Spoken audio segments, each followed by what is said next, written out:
Aliyyi Amaaraa fi shororkeessitoonni faannoo daangaa Oromiyaa irratti raawwachaa jiran irratti xiyyeeffannaa hanga xumura sagantaa keenyaatti nu faana turaan afeerraa keenya.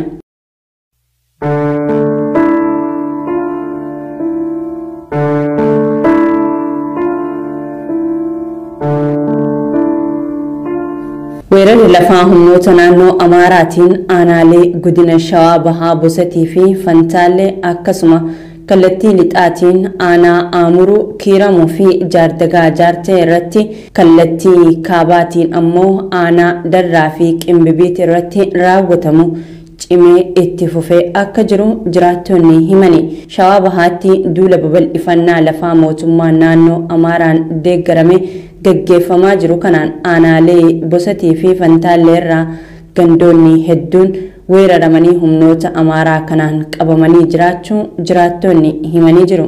Weerarri lafaa mootummaa naannoo Amaaraan deeggaramuun guyyaa guyyaan raawwatamu kun kaayyoon isaa ijoon daandii guddicha Finfinnee Jibuutii to'achuudha kan jedhan jiraattonni. Adeemsi kun karoora hamaa Oromiyaa bakka lamatti cabsu of duubaa qabaachuu dubbatu. Humnoonni Amaaraa aanaa Minjaar Shankooraa irratti wal ijaaranii deeggarsa loojistikii fi hidhannoo mootummaa naannoo Amaaraatiin deeggaramuun weerara lafaa gaggeessan kun daanduma guddaa kanarraa iddoo qorkee jaamtu weeraranii qubiinsa seeraan alaa raawwachuun mandara hundeeffatanii jiraachuun ni beekama. Mandara hundeeffatan kanas maqaa itti jijjiiruun barjaa lafti kun naannoo Amaaraa aanaa Minjaar Shankooraa jalatti kan bultu ta'uu ishii mul'isu erga dhaabbatanii bubbulanii jiru. Mootummaan naannoo Oromiyaa yeroo qabiyyeen lafa naannichaa bifa kanaan weeraramee moggaasnii fi waamamni biraa kennamuuf gochicha dhaabsisuu fedhiis ta'e ejjannoon qabatamaan mul'ise hin jiru. Humnoonni Amaaraa kunneen yeroo ammaa ammoo mandara qorkeetti hundeeffatan kana naannoo Amaaraatiin kallattiin walitti baasuuf guyyaa guyyaan qabiyyee lafa Oromiyaa weeraraa jiraachuutu himama. Tibbaluma daandii guddicha kanarraa iddoo fageenya kiiloomeetira 4 kan hin caalle bakka hadheechaa jaamtutti humnoonni kun haleellaa raawwataniin yoo xiqqaate lubbuun namoota 7 dabruu gabaasuun keenya ni yaadatama. Kunis qaamuma weerara lafa kanaa turee jiru jiraattonni. Weerara lafaa humnoonni kunneen raawwataniin waggoota muraasa as gandoonni aanaalee Bosatii fi Fantaalee hedduun naannoo Amaaraatiin dhuunfatamuu kan ibsan jiraattonni guyyaa guyyaadhaan lubbuun namaa dabruun itti fufee jiraa jiru. Ji'oota muraasaan dura haleellaan kun hawaasarraa gara mootummaatti ce'uun tooruma kana irratti milishaan Oromiyaa 26 ta'an osoo imalarra jiranii haleellaa humnoota kanaan irratti raawwatameen haala suukanneessaan duguugamuun ni yaadatama. Hammam rakkoon kun dhimma akka Oromiyaatti mootummaa naannichaa ilaallatuu fi kan ummanni Oromoo marti irratti dammaquun dhaabsisuu qabu ta'us dhimmichi cal'isaan ilaalamaa jira. Yeroo milishaan Oromiyaa humnoota kanaan duguugaman bulchiinsi godina Shawaa Bahaa fi kan naannoo Oromiyaa mandara hundeessuu fi qabiyyee hawaasaa weeraruu dabalatee gochoota seeraan ala humnoota naannoo Amaaraa irraa ergamaniin irra deddeebiin naannichatti raawwatamu kana dhaabsisuuf dhaadatanii kan turan ta'us tarkaanfiin qabatamaan fudhatame tokkolleen hin jiru jedhu jiraattonni. Ilmaa uummata qe'ee irratti barbadeessuun buqqisuu dabrees lafasaa akka hin qotanne daangessuu fi weerara irratti raawwatamu akka hin qolanneef daangessuu dabalatee tarkaanfiileen adeemsa weerartootaa kana jajjabeessan gama mootummaatiin fudhatamaa jiru jedhu maddeen odeeffannoo Oromiyaa Miidiyaa Neetwork. Gama uummataatiinis taanaan weerara lafaa daandii Finfinnee Jibuutii naannoo Amaaraa jala galchuu kaayyeeffachuun itti fufiinsaan raawwatamaa jiru kana dhimma uummataa aanaalee Bosatii fi Fantaalee qofa godhanii ilaaluutu mul'ata. Kun dogoggora guddaadha kan jedhan jiraattonni. Dhimmichi waa'ee uummata aanaalee lameenii qofa osoo hin taane waa'ee birmadummaa Oromiyaa kabachiisu waa'ee Oromiyaa gargar caccabsuurraa oolchuutii jedhani. Uummanni Oromoo dhimmicha sadarkaa kanatti hubachuun xiyyeeffannoo malu itti kennee uummata daangaasaa tikfachuuf guyyaa guyyaan wareegama lubbuu kaffalaa jiru cinaa hiriiruun adeemsa balaafamaa kana waloon dhaabsisu akka qabuufis waamicha dhiyeessanii jiru.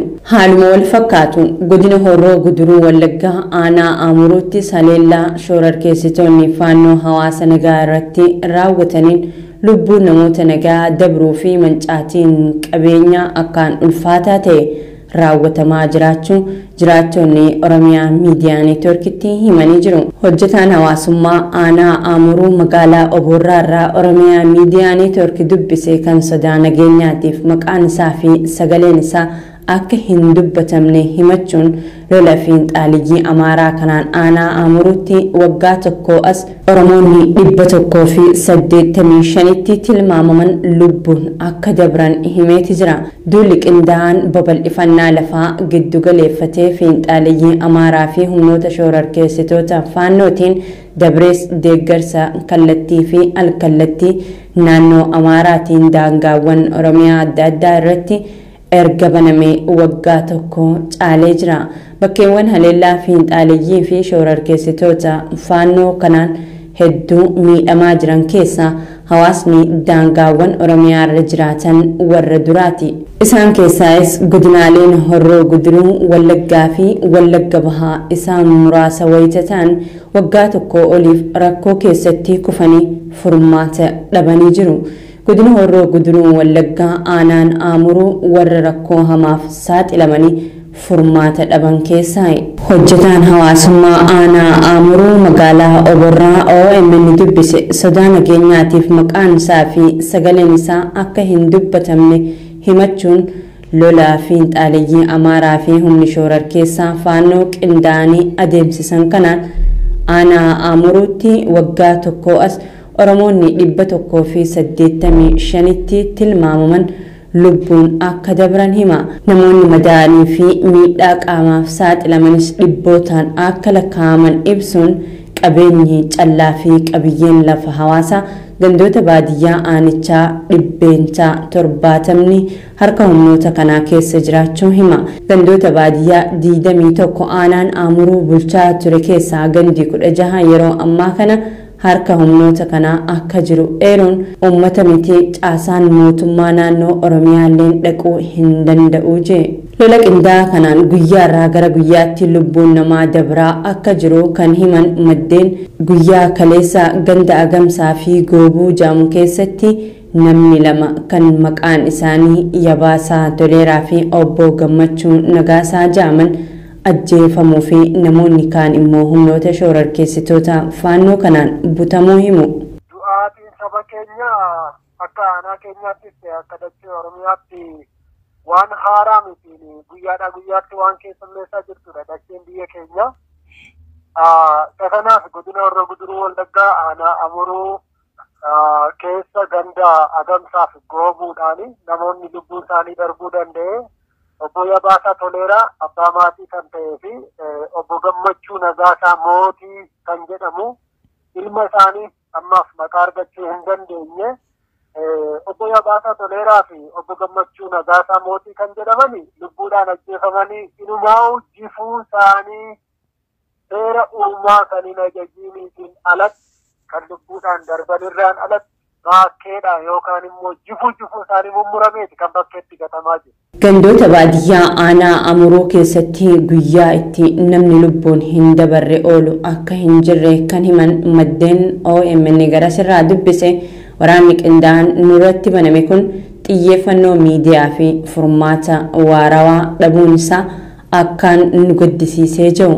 Lolli aanaa Amuruutti banamee jiru kun lola kaaba biyyattiitti adeemsifamaa jiruun gadii miti kan jaan maddeen ajjechaa fi saamichi lafaa gaggeeffamaa jiraachuu himanii lafti bal'aa Oromiyaa fi qabiyyee hawaasa Oromoo humnoota kanaan saamamaa jiraachuun akka isaan yaaddesse jabeessanii himanii jiru. Kana sabni addunyaa beeku hin beeku sabni keenyis hin beeku. Naannoolee dachee Oromiyaa irra kan jiru sabni isaanillee kana quba hin qabu. Sabni keenyi godina Horroo Guduruu Wallaggaa aanaa Amuruu keessa kan jiru gidiraa hamaa waan dhalli namaa keessa jiraachuu hin dandeenye.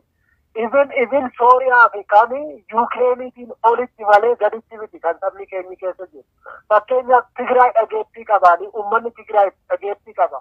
Addunyaan quba qaba. Garuu saba keenya aanaa Amuruu akkasumas immoo aanaa kiiramu aanaa abee jaartee jaardagaa keessa kan jiru sabni keenyi homaa akka namni dhageettii isaaniif isaaf qabus hin jiru namni isaaf waatus hin jiru namni isaaf birmatus hin jiru. Humnoonni shororkeessitoota faannoo fi fiinxaaleeyyiin Amaaraa kun bakka buufata isaaniitti of kabachiisanii akka fedhanitti dhukaasaa fi jireenya isaanii gaggeeffataa jiraachuu himanii jiru.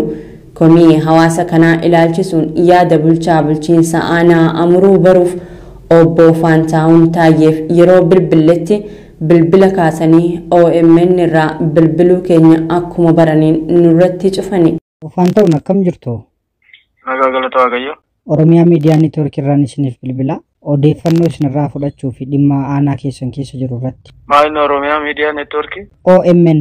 Beenu kan Oromiyaa Miidiyaa kan. Oromiyaa Miidiyaa Neetwoork miidiyaa Oromooti. Beenu Oromoo miidiyaa kanan qabu. Ayyee aanaa keessanitti.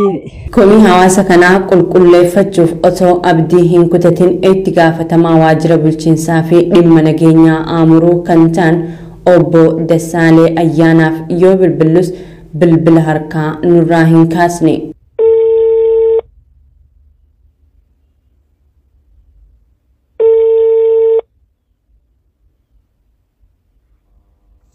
የደወሉላቸው ደንበኛ ስልክ አይመልስም።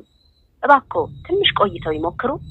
Hawaasni Oromoo gandoota baadiyyaa aanaa Amuruu irraa buqqa'ee qe'ee fi qabeenya isaanii irraa godaanuun bakkeewwan qubsiifamee jirutti deeggarsa dhabuurraa kan ka'e beelaaf saaxilamuun rakkoo hammaataa keessa jiraachuus Oromiyaa Miidiyaa Neetwoork isaanirraa odeeffatee jira. Weerarri daangaa dabruun humnoonni Amaaraa raawwatan godina Shawaa Kaabaa aanaa Qimbibiit, godina Shawaa Bahaa aanaa Bosatii fi Fantaallettis babal'atee qabiyyeen lafa Oromiyaa hedduun harka naannoo Amaaraa jala galaa jiraachuu jiraattonni irra deddeebiin ni komatu. Mootummaan naannoo Oromiyaa ji'a caamsaa dabree keessa dhimma kana sirreessuuf dhaadataa ture. Hangaara